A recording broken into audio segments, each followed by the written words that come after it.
needs to be some sort of, now that we've got this fancy intro. Welcome back, everybody. No, but there needs to be banter, right?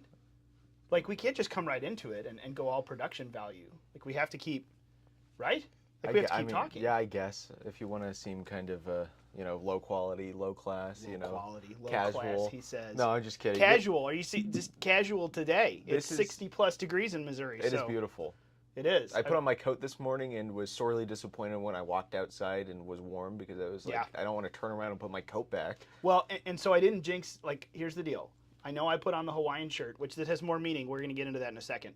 It's a solidarity thing. But it was warm. I put on the short sleeve shirt, and I'm like, I don't want to jinx us. So I have winter socks on still. It's got the little, like, trees and reindeer and stuff on them. Nice. So just to make sure I'm not the reason we go back into some, like, ridiculous cold snap, I am honoring the whole system. Like, I'm a full farmer's almanac here with my clothes this morning. Yeah, I should have done that. I didn't get the memo that we were going to wear Hawaiian shirts, which ties into our discussion today. It does. Mm-hmm. And I didn't tell you because I didn't honestly think about telling you because I just got dressed and went out the door. So, but it was, there's more that could have been done. So anyway, welcome. Welcome everybody. Thanks for being here. We are keeping an eye on everything. I will say though, if you're over on Rumble, I'm sorry. Apparently Rumble is having some glitchiness today. We are running new software, new system, and taking a little bit of the first steps that are going to be toward a huge, I think, kickoff, kind of a relaunch of Unauthorized Caucus. We are coming up on our not yours. We're coming up on the 2-year anniversary of this program, which just kind of started as a few little live streams here and there when the Dobbs v. Jackson decision dropped. Did some analyzing. Started in this library. We've moved around a little bit. But I think that there's a good time this year for us to do a new launch because we've got a much different thing going. So this is new today on the back end. So if it's glitchy on Rumble, I'm so sorry. Head over to Facebook, YouTube. You can go to X. You can go wherever else we are. You'll find us. And while you're there, like, share, and subscribe. Send the link on to someone else and let them know they should tune in and watch too. And then you guys can talk about the same thing we're going to talk about. But most importantly, then we are going. We've already got people jumping into the chat, at least on YouTube. Most importantly, go to phyllisschlafly.com. At phyllisschlafly.com, you can sign up for the email list. You'll get stuff from us all the time. Not that much, but it'll be very important. It'll be very helpful. It'll be very good for your day. The Daily Wink email will be there, and also we are going to make sure you know when this is happening, and you're going to get the after notes. We got to come up with a flashy name. Caucus notes. The caucus notes? Redacted notes. There's got to be something there with redacted. Yeah. We'll figure it out so it's exclusive. But go to phyllisschlafly.com, sign up for the email list. And thank you for being with us here today as we dive into some new stuff. So hopefully it's we're going to, any of the audio issues that the CIA has been giving us since we talked about Jeffrey Epstein a couple weeks ago, we might be able to fix with some new software. It's all gone downhill since then. It has. Yeah. It really has. All the stuff has just, there's been no problem for months and months, and then all of a sudden, wham, Thursdays at noon is apparently the most awful time to stream from St. Louis, Missouri. But I'm hearing from our video is coming through fine, even if the video is a little choppy. Good. So we'll get it ironed out. Yeah, we'll get it fixed. We're trying out some new software, as Ryan said, so we're getting everything working. Don't worry, we're here with you. That's the thing. One of the divisions today, just so you know, if we're on Rumble, you can talk bad about me because Mason's the one monitoring the Rumble chat. If we're on YouTube, tell me anything you want about him and his hair because he's not there. I am. So, and Facebook as well. I'm here on YouTube too. Oh, he's on YouTube. Everything. Well, don't talk about me. Okay. Thanks, Prism. You're gonna have to go on Facebook to escape me because I can't navigate it because it all switched to Chinese. All right. Well, a story for another day. Yeah. Well, we got a couple of really good things to talk about, and I saw we just redlined there on the audio. So if we're blurring out today, pardon us as we get all the tuned in things tweaked here. But we got a couple of important things to talk about. Number one. We'll dive in. I guess I'll give the explanation for this first because we have two things that have nothing. Well, they have a lot to do with the continental 48, the lower 48, continental United States, CONUS. We'll just throw out some different things. Continental United States. Anyway, we got a lot of interesting things that are happening outside the lower 48 that have huge reverberations inside the lower 48, where the vast majority of us reside. So first, heading across the bigger pond, not the pond, that's the Atlantic, but the big pond, the Pacific, heading out to Hawaii, There was a very isn't there an appropriate without appropriating way that I'm supposed to say that Hawaii or something? What's the I said it wrong. Even when I was there, Hawaii? I just say Hawaii. Hawaii? Yeah. Hawaii. Yeah. Anyway, there was a the state Supreme Court of Hawaii this week that was pretty major when it comes to the Second Amendment, which, by the way, if this is your chance, if you're watching on Rumble, or if you're watching on YouTube, you may want to take this opportunity to switch over, because every time we talk about guns, even if it's gun policy, we're not doing anything with guns here, but if there's gun policy, wham, YouTube doesn't like it. So we'll see about that today. Sometimes it happens after the fact. You might be safe for the duration of the stream. But the Hawaii Supreme Court rejected a huge Second Amendment claim from a citizen stemming from a 2017 arrest. I'll relate all of this here, but it's got a pretty shocking thing moving forward. Let me relate this, and I want to get your take on it. So what happened was there's a citizen that received a conviction. Let me find the backstory here real quick. I had it pulled up, and then I lost it. But there was a guy who received a conviction December 7, 2017, in the West Maui Mountains. Christopher Wilson was arrested and charged with keeping a firearm in an improper place and keeping ammunition in an improper place. And that was because he was found in possession of a handgun that was loaded with a 10-round magazine, which I think Hawaii's magazine ban is 10, 10 or less. But he was found in possession of the handgun, and he insisted it was for self-defense, but he did not have the state-issued permit. So that was 2017. He's been fighting this ever since. Now, Wilson's legal team moved to dismiss the charges against him, arguing that they violated his Second Amendment rights, now in the new context of the 2022 Supreme Court decision of New York State Rifle and Pistol Association v. Bruin. Bruin was, just like Dobbs v. Jackson, upended Roe v. Wade and challenged the actual framework when the New York State Pistol and Rifle Association brought their suit brought their suit that worked its way up to the Supreme Court, not against the Supreme Court.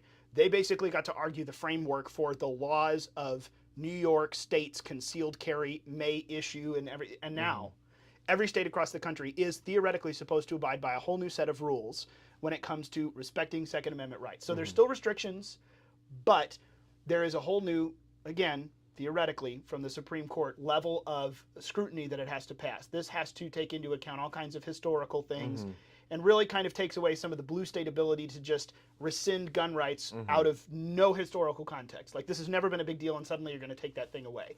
So this guy's legal team came back and said, now in light of Bruin, 2022, we would like these charges to be dismissed because he has our client to carry this firearm for self-defense, and they can't say, you're not allowed to do that without a permit. We throw you in jail. Well, the big story is that the Hawaii Supreme Court ruled this week that no, that conviction is in fact going to stand. The lower court decision will stand, even though it's violating his rights, they claim. His legal team claims. And the Hawaii Supreme Court basically said, to heck with the Supreme Court of the United States. We don't care. That's not how we do it in the Aloha State. So this is setting up, this is like Texas v. Biden. Like, we're setting up a state is telling the Supreme Court of the United States to pound sand. And that's like literally in there. They said there seems to us no doubt. Where is it? I had several different things pulled. Here we go. Hawaii v. Wilson. We read, this is it. The Hawaii Constitution mirrors the Second Amendment to the United States Constitution, the court wrote. We read those words differently than the current United States Supreme Court. We hold that in Hawaii there is no state constitutional right to carry a firearm in public. That is a huge sweeping statement. Yeah. What do you think? I mean, I think it's a little different than the Texas situation because the Supreme Court can overturn this, and they probably will because this goes against a ton of precedent for Second Amendment rights. The article that we're looking at from the Reload, it's like Hawaii said this, and then here are all the court cases that it explicitly rejects. This is not going to get past the Supreme Court. It's probably going to go to the Supreme Court, and it's not going to get past it. It's going to get overturned. I'm quite confident of that. You sure off the top? Like, yeah. That's you really think that is a serious path forward, or is this setting up a much more interesting Hawaii is going to ignore the Supreme Court altogether? Yeah, I mean, we would have to see until after the Supreme Court overturns this. Yeah, I don't think there's any other way around it. The only way to, overturn Hawaii's Supreme Court is to, they can't do that in the legislative in Hawaii. They probably wouldn't. The Hawaiian government or the Hawaiian Supreme Court, they're not going to be like, oh, we were wrong. We made a mistake. The Supreme Court is going to have to overrule it. If we're going to see some sort of flashpoint or crisis point, that would be after the Supreme Court makes its new ruling, and to see how Hawaii handles that. Now, this just happened, so we don't even know when that Supreme Court, arguments will be heard, but it's going to happen. Yeah. Because this is a very directly constitutional issue. Like, okay, does your state's Supreme Court, or does your state's Constitution and the way you understand the, U.S. Constitution overrule what the highest court in the land says? Like, it doesn't. It obviously doesn't. That's never been how it works. Mm-hmm. So... We'll see. Now this is interesting, and I want to ask you a question. First of all, there you go. By the way, this is why I'm wearing my Hawaiian shirt, standing in solidarity with our armed citizen brothers and sisters in Hawaii. That was the secondary reason, besides the fact it's just in Missouri, in the Midwest. But one thing that this makes me wonder, I would tend to agree with you that the logical and obvious path that this is going to get back to the Supreme Court. It's going to get back to SCOTUS, not just HOTUS, Hokie, whatever it is. No, I'm kidding. Hawaii, whatever. It's going to get back to SCOTUS. I stopped doing the acronyms in my head there real quick. We're just going to go with Hokie. It would just be SCO. That SCO? Yeah. Oh, okay. There you go. Supreme Court of Hawaii. Oh, yeah, that's right. SCOHA. SCOHA. We have to, anyway. Okay. I logically would agree with you with a big but. Mm-hmm. My big but is, but who's in charge when that happens? Which has to do with this November. Right. Because if good for them, the Supreme Court of the United States says, yeah, Hawaii can't do that. So what? Make us. Mm-hmm. Well, the Make Us branch is about to have a huge cataclysmic decision of which direction we're going to go this fall. So if it's a Trump administration, they might actually come in and say, well, fine, we're going to take this federal funding away. Here's all of the education budget gone. Here's this, here's that, here's that. You abide by the Supreme Court of the United States that is, in fact, protecting the individual rights of your people. Now, this leads into my second question. So that's the thing. If this is the Biden administration again, or the Harris administration, or the whoever administration on the left, or Make Me actually agrees with Hawaii and is quite possibly, I would say, probably going to ignore the Supreme Court. If it even gets there, if they even overturn it, which again, I would logically agree with you. But here's a bigger question. So in this situation, you and I would argue in others, states' rights. Like in the Texas, which is not the same as Texas, to be clear. I was saying, here we go, another state versus the feds, kind of that conflict. Not exactly the same as Texas, obviously. But in this situation, the Supreme Court didn't actually put down a ruling to tell Texas to do or not to do something. The Supreme Court just basically said something related to what the feds couldn't. What was it that the Supreme Court ruling was? It was saying that constitutionally the feds did have. That's right. Were allowed to. Cut the border wire. Right. That's right. But it was actually kind of kicking it back to a lower court. It wasn't really making a brand new decision. Right. It was just not taking up a change. They were not making a different decision than a lower court, essentially. Right. It's not quite the same thing. But in this situation, we would tell Texas to stand up to what the federal government's doing is ignoring their duty to protect the borders. They are ignoring the Texas right of self-defense. So we're arguing there that the state has the I would argue that there in the Texas v. Biden situation, we're talking about the state being right because we're arguing for the more fundamental moral value of self-defense. This is more basic, more fundamental than some of these other layers of whose job is it and who can tell who to go away and this and that and the other. So in the Hawaii case, I would tend to say this is interesting because I've got a different view on this one. Yeah. It's not a state thing because in this case, if the Supreme Court of the United States were to overturn it, they are upholding the more fundamental, important right, which is away the basic right of your citizens to defend themselves when we have established and all agreed to this. So does being against Hawaii in this situation, which kind of it sounds like both of us are going that direction, does that undermine our arguments in your mind, or at least in the optics of it, of fighting for states' rights in other places? Or is this something we're going to have to parse out for people, or is it pretty clear that there's a difference? I'm kind of curious what you think there, because this is different than I have two totally different reactions to now Texas and Hawaii. Yeah. In these two regards, when they tell the federal government, nah, not going to do that. Right. I mean, yeah. No, I don't think so, because it's like, do the states have make unconstitutional law. No, obviously not. Mm-hmm. No, they never have. But that is just simply not a right that the defenders of states' rights would ever defend, because the Constitution is a constraint on both the federal and the state governments, but specifically a constraint on the federal government. Have autonomy in these certain situations and have mechanisms to stand up for themselves. So that is the purpose of the Constitution. So the Hawaii Supreme Court violating the U.S. Constitution, that's just a disruption of the rule of law that protects both the states and the federal government. Mm-hmm. I agree with you. Yeah. And I think that's the right way to go. That's an interesting one, because I've already seen that come up when, not the left per se, because the left just screeches about something and doesn't even come to logic, but when the centrists, the very interesting mushy middle, come out and, well, just a minute ago you were saying that it's fine for Texas to do it. Now it's not okay. No, these are two different things. Right. And I think that's something that we're going to have to get very good at, because, from Texas to Hawaii to who knows where next, I think we're just going to continue to set up these federalistic arguments everywhere. Federalism is what I'm federal government by that. I mean the principle of federalism, which is this balance between, of course, as we talked about last week, that's a myth. No such thing exists. State power over federal. Ha! There's no Machiavellians say. Or anyway, I'm sorry. I'm condensing last week. We might have to rehash that at some point, but it's probably going to come up a lot this year. Probably. So anyway, I think that's something that we're going to have to get pretty good at talking about, because that's just going to be a big part of our next year.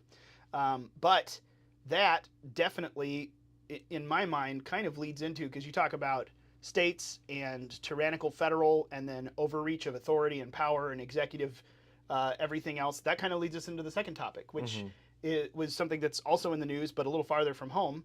And what happened on Sunday about this? Right. So what happened on Sunday is that Nayib Bukele, if I'm pronouncing any of that correct, the president of El Salvador, was reelected. He won a landslide victory, 85% of the vote, I'm pretty sure. Made Reagan's 1984 look not as incredible. Yeah, and not only that, but his party took 58 out of the 60 seats in their country's legislature.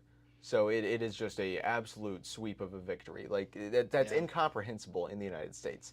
That's like if we had like 400 Republicans in Congress, like in the House, and like 90 Republican senators. He replaced everybody in their high court with people more favorable to him, which I'm assuming he's allowed to do that, but it doesn't really matter because he did it. He did it. I believe my favorite line of all of the lines that I saw was one article that came from you, that the president pulverized the opposition. Yeah. That did. I mean, it was a meat grinder. Like that's landslide, even in 60% of the popular vote, although it was close. Right. But 85. Anyway, I'm sorry, continue. And there's people out there being like, oh, this is kind of bad. This is against democracy. And specifically Ilhan Omar and Anthony Blinken were urging President Biden to, say, Bukele, you're doing bad things. Why? Because he won an election and because his people like him. That's actually a good thing. Like I would be happy if our side just swept the election and got all of Congress and all of the Senate and filled out the entire executive branch. Like that's awesome. Yeah. That's a good thing. And so it's a good thing for him. And but part of the reason people are hesitant about it is because a year ago, Bukele really made headlines because El Salvador was like one place you would never want to go on vacation. You do not go there, you're going to get killed. Now that's not the case. Now El Salvador might be a good place to move. And that is because he did the extremely obvious solution to crime that nobody in our country seems to comprehend of, okay, well, there's gangs and criminals. Let's just lock up all the gangs and criminals. Let's just put all the violent people in prison. And he did that. It's like 70,000. Yeah. Didn't they arrest like 70-something thousand people? Entire neighborhoods of young gang members just gone. Right. Like, let's just send in the military and arrest everyone. Right. Which, I mean, well, it's just making me flash back to a lot of things that people said in 2020 in the middle of the summer of love. So, but yeah. Yeah, and it's such a simple solution. I saw a post on X earlier today that's like, Bukele essentially did what your drunk uncle at Thanksgiving every year was saying should be done about criminals. It's like, okay, yeah, it literally is that simple. Sometimes the way the policy should work is as simple as they sound, like welfare. It's like if you give people money, they're not going to want to work if you're giving them money to stay home. And then, there's these like scrawny liberal PhD students who were like, actually, the econometric data, and have like 20 pages of incomprehensible jargon saying that, like, actually, oh, it's literally just as simple as, like, if you give people money for not working, they're going to stay home, and it's as simple as, if you don't arrest people for committing crimes, they are going to commit crimes. Right. And that's what we're seeing in this country. Exactly. We're seeing the exact opposite in this country when district attorneys, leftist district attorneys, either won't arrest people to begin with and crack down on crime, or when they do arrest people, they don't actually get kept. They're released without bail, or essentially without bail, or they are not given any kind of significant prison sentence. We don't actually threaten with any kind of real punishment. There's no deterrent whatsoever. And it's not even just that there's no deterrent. There's no enforcement to begin with just quickly approaching the point where, in some of the big cities of the United States, I mean, it's a far cry from El Salvador, what it was. Isn't now, but what it was. But that's the path. Like, that's the logical where you end up when you don't have laws and enforce the laws. Right. And I know that, of course, this is one of the big things that, like you said, there was a big letter from Ilhan Omar signed by several other members of Congress as well, including some of our favorites. I know that Jamie Raskin is a particular favorite of yours, and then some. No, I'm just kidding. There were some familiar names on it. But I look at this and we talk about, we have to address the human rights abuses. And I'm like, what human rights abuses? Of the MS-13 members, or of like what? Who are we talking about? And I kind of go down and look and I say, okay, well, first of all, it's funny that now the left is concerned. This is the words from their letter, from the leftist members of Congress, that the state of exception declared by President Bukele. What do we say? Bukele. Bukele. Well, you just said it two different ways, so I'm not going to. I mispronounced the first time. Oh, okay, sure. I always say Bukele. Yeah. Don't listen to my second, not my first. Has provided the framework for tens of thousands of arrests without due process, including that of U.S. citizens. So, the first thing that struck me was, now we care about due process. Now that it's not people here who broke windows, we care about due process. And also, he arrested U.S. citizens. Oh, but we don't care about due process when Zelensky arrests and kills U.S. citizens for being journalists. That's not a big deal. Like, the levels of hypocrisy here just make what I can't say who this is, but a very close person to me used to just say, off camera, of course, these people should just be slapped. And I'm like, that's what it makes you feel like sometimes. Yeah. It is absolutely ridiculous to see the levels of hypocrisy that suddenly we care about due process over here, but we only care about due process against these people because we don't like the guy doing it. Over here in this part of the world, we do like the guy, or we're supposed to like him, so we don't care about due process. And then here at home, we don't like those people politically, so there's no, you know what? You can take your due process and throw it out the window because no one cares about you. It makes you angry. Right. Or like Zelensky suspends elections in his country. Yes. And everybody's just like, oh, well, we love Zelensky. Whereas, Bukele had the wins. Literal definition of democracy. Everywhere, they swept everything and had a massive majority, across the board. Not just in his election, in all the elections. Yeah. They ousted everyone and handed everything over to the party that's actually working on these solutions. So, I mean, you could call it a bit heavy-handed, but I mean, guess what? When because these gangs are so bad. It's important to put into perspective how bad they are. To be initiated into the gang, you had to go kill somebody random, just like a random person on the street, and then they were just doing your like traditional mob tactics of like, extorting money from any home, any business, to make them not targets, and like it was, they were practically running the country. It was insane. But see, that's the thing, and this is what I think Americans don't understand. Which let me be clear, I'm one of the first ones to talk about over-militarization of law enforcement being a little bit of an issue when this is the norm. But when you've let things get so bad, I'm trying to think of something. I mean, like it gets so bad sometimes that you're like, in my car I can sweep it out, just pull out the mat and very long. Or if you don't do that very much and it builds up and builds up, you're getting the shot vac and you're going back and you have got to use some high-powered stuff. That's what happens. If this doesn't get maintained, law and order, to clean it up and get back to some level that can be maintained, some level of normal, it's going to look kind of heavy-handed. Right. So the question is the heavy-handedness going to disappear as we kick down into maintenance mode? That's really the thing to look at, which, again, it's to be cautious, but you're kind of left with very few options when it has become that bad. And to the point that you were making, that's what I was going to say, we're not talking about just like running into the streets of San Francisco.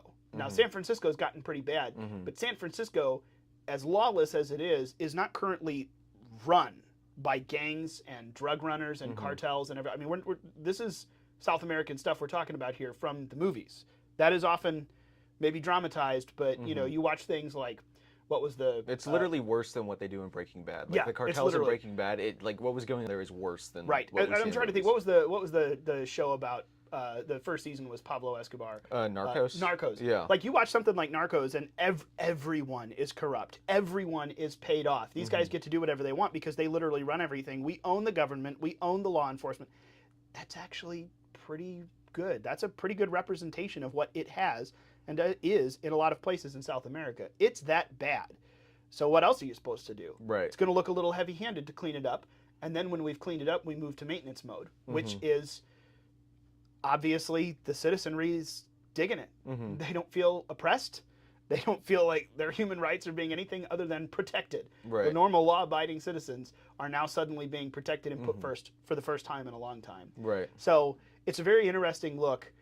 And again, it's a balance because this isn't what you want, but you also don't want to be in the position they were to have to clean up at that level. Right. So, it's kind of a, like, it shows us that things don't have to be the way they are. Like in the United States, where almost every big city in the United States is like a hazard to go through.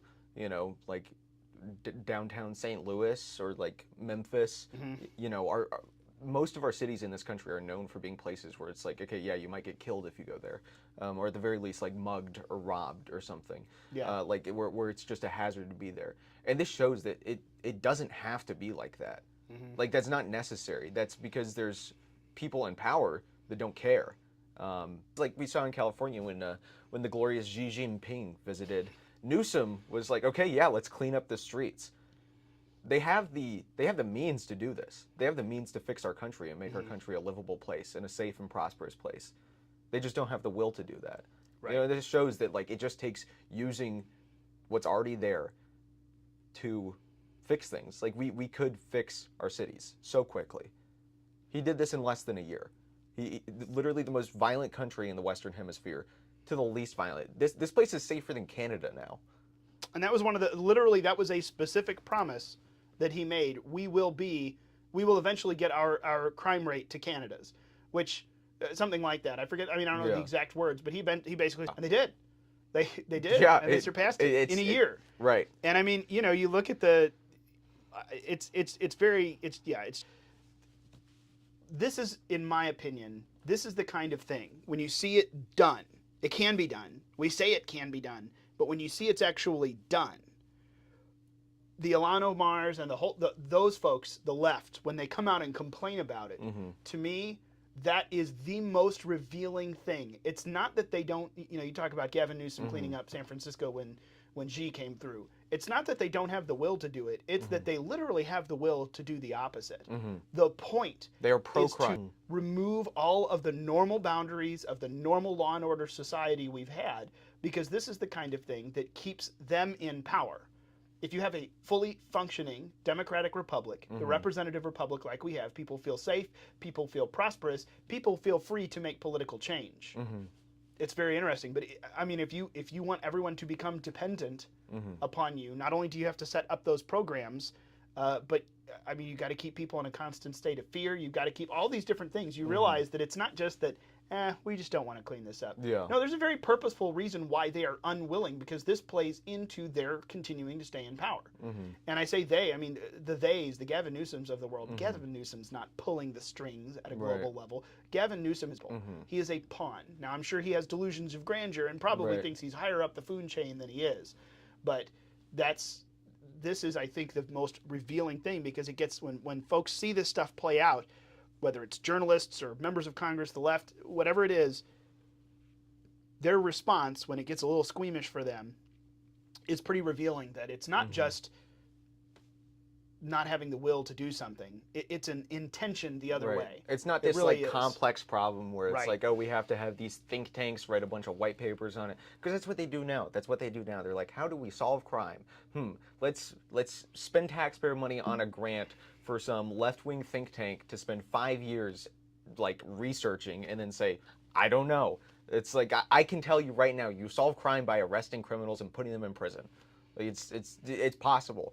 And like what should be done in this country is like they should, the federal government should, subpoena every single tape from every business that was attacked or ransacked during the 2020 BLM riot. They have the means to do facial recognition on everyone, and then they can just sweep through the country and say, okay, we have you on all of these crimes. You stole tens of thousands of dollars of property. You did millions of dollars of property damage. Like, you are going to prison. And that would get rid of the gangs in the cities in the United States that are destroying the country, that are destroying places like Chicago, and these people are so because now we're not going to get. There's not going to be immigrants coming from El Salvador anymore. They like El Salvador now. They won't be fleeing their own country. Like, this is the core. This is like the core of the solution to the immigration issue. But Ilhan Omar and like the left doesn't like that, because they want to import the third world into our country and turn our country into just absolute chaos. So that's why they're upset that they're actually fixing their problems, because they want to take care of the problems by destroying our own country. Like, that is a biggie. Yeah, these people are not serious people. Whoever said that like people like Ilhan Omar should be slapped, like, I will say that like people like her should be put in prison. They are bad people. They are bad for the nation. They have bad intentions for the nation. They're working against the health of our nation, and that's a terrible thing. Like Trump says, these people are vermin. Yeah, and I mean, this is the proof too. Like, pardon me. Everyone made the big deal about Trump's the third world hellholes. That's not an exact quote, to be clear. You all probably remember that. But I mean, guess what? It was. Yeah. That's exactly what it was, which is why so many people were fleeing. That is also why those people got stuck, being smuggled along by the nasty people who actually make that place a hellhole, in addition to the others, all along the way up through Mexico even. And then that's also why those people want to send, those bad actors want to send their people into the pipeline of refugees as well, is because we can just go and do this in a very prosperous place where it's, lucrative for our business. Yeah. It really is, guess what? Clean it up there. No one wants to come here. That's the double. There are things that I think are to continue to remember, especially when it comes to this, because we keep talking about Texas and the border and border security. Physical barriers and enforcing the law there at the border is important, but there's also two other things. Number one, turn off the incentives here so that no one wants to come here. When you stop giving away free stuff to people who come here illegally, that's going to stop a lot of people from coming here illegally, because there's no point, there's no purpose, there is no incentive anymore. But number two, there is a ton of work, and this was some, make no mistake, the left says some of these things too, but it's a load of garbage because they're not interested in it. Obviously, when someone actually does this stuff, they're opposed to it. Go down there and help figure out how you, as an ally in this hemisphere, can be a part of them cleaning up the country to the point where no one wants to leave. There aren't people trying to seek asylum from their home nation in another place because their home nation is awful. I mean, all of a sudden, to your point, now people are not flooding out of El Salvador. Yeah. Like in several other places, who can we support? Not like the CIA supports people. We're just going to keep dragging them in to see how much we can actually get cut off from doing this live stream. Like not like what puppet governments can we set up in this. Who can we actually support politically and then back them as one nation to another? What resources can we offer for you to do what this guy is doing? Change the landscape down there. What can we turn off up here? And then, oh, by the way, we can still build a border wall, and we can still have a non-chaotic system of entry down here. But these two ends of the pipeline are fixed. This middle point has become relieved as well significantly. This is part and parcel to it. Yeah. And supporting some of these folks and what they're doing, even if it's just moral support. Like he's getting the opposite from the left in America right now, from our current administration. And from NGOs and journalists. Right. And he pointed that out. Like, he had a great speech last night that's out on, and there's clips out. If you go to his X account, he's like retweeting people that are tweeting the clips. But he says something like, journalists and NGOs and Western governments, or like first world governments, are coming in here and asking, like, why are you abusing human rights, blah, blah, blah, blah, blah. it's such a good line. I mean, you got to watch it. It's in Spanish, but there's subtitles. But he's like, "Why do you want El Salvadoran blood to be spilled?" Like, because that's what was going on before I did this. People were dying in the streets. Like, children were getting killed. Why would you prefer their blood to be spilled just so we can like abide by your false sense of democracy that you don't even believe in? And it's like, yeah, holy crap. That's because he's. I mean, he called this the first like democratically elected single party state. And it's true. It's true. Yeah, and it's also terrifying because like how bad does it have to get here before we can actually have the institution of the rule of law? But it's also a nice little reminder that bipartisanship isn't all it's cracked up to be. Oh yeah, no, it's terrible. It shouldn't be about this bipartisan balance. It should be about doing the right thing. It should be about winning. It should be about winning. Yes, but I mean that's the thing. As a nation, it should be about doing the right thing. It's not just trying to maintain some sort of balance. We should all be looking to do the right thing. And if there's a party that's not looking to do the right thing, that party should be cast to the side. They have to be defeated. You know, enemies are the left. Yeah. Because there's no compromising with the left. They have a totalizing program, and anybody who stands up against that is standing up against the coming utopia and must be destroyed. So it's like, okay, the left needs to be destroyed. And this brings me back. This brings me back full circle to my opening, to our opening conversation about Hawaii. This, looking at what's being done in Hawaii, basically saying, no, there's not. Not in Hawaii. There's not an individual right to own and bear arms for the purpose of self-defense. Yeah. That is something literally antithetical to the very beginnings of this nation. Period. So when you look at that, you say, here in America, we have to understand it's not just this. This isn't the old days. We're not talking about two different versions of the same system. Some of these guys want some more government oversight and government money and a little bit of a bigger government, and we want smaller government, but we're all kind of headed the same direction, just on two different paths. No, these are two different systems that are being put forward by the left and the right. We'll divide. There's a lot of variety in there, but we'll just say the left and the right. It's not two different. It's not two different versions of the same system, which at one time it was. I would argue even back into the Kennedy years, it was generally. You guys want to do it a little differently than we do, but we're all here for the same system. We all have the same fundamental core ideas and values, just with some differences along the way. It's not that way anymore. We have two fundamentally opposed systems fighting for control in America. They cannot coexist.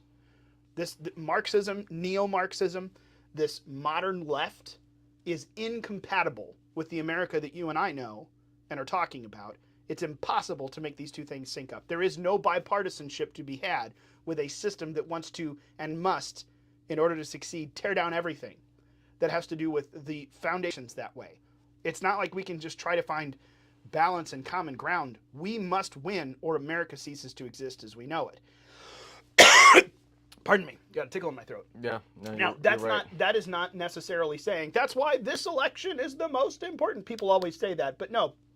This fight in general that we are witnessing play out right now, from the Hawaii Supreme Court to the Trump-Biden election to the everything else, this isn't just about finding a balance between the two different parties because it's two different versions of the same America. No, this is fundamentally transforming America into nothing that we have been our entire 250 years of existence, or staying that way. Right. Which is why you're seeing the walkaway movement. You're seeing all kinds of people flee the left and come to the right because they have wild disagreements on us, especially on.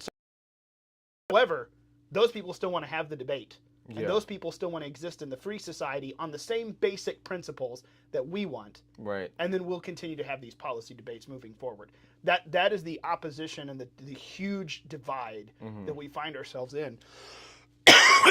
Excuse me. You're going to close out the segment today, so I don't just cough my way through it. But we need to treat it that way. Yeah. Don't get me wrong. I'm not looking for us to alienate each other. But for people who are falling into this trap on the left and listening to some of the stuff like this, we need to get their attention and make them realize, guys, this isn't America. This is something else. This is a new system, new government that is fundamentally opposed to the democratic republic, the rule of law, the representational system, our constitutional system that we have now. And it is not democratic. No matter what they say, that word has nothing to do with what that is authoritarian.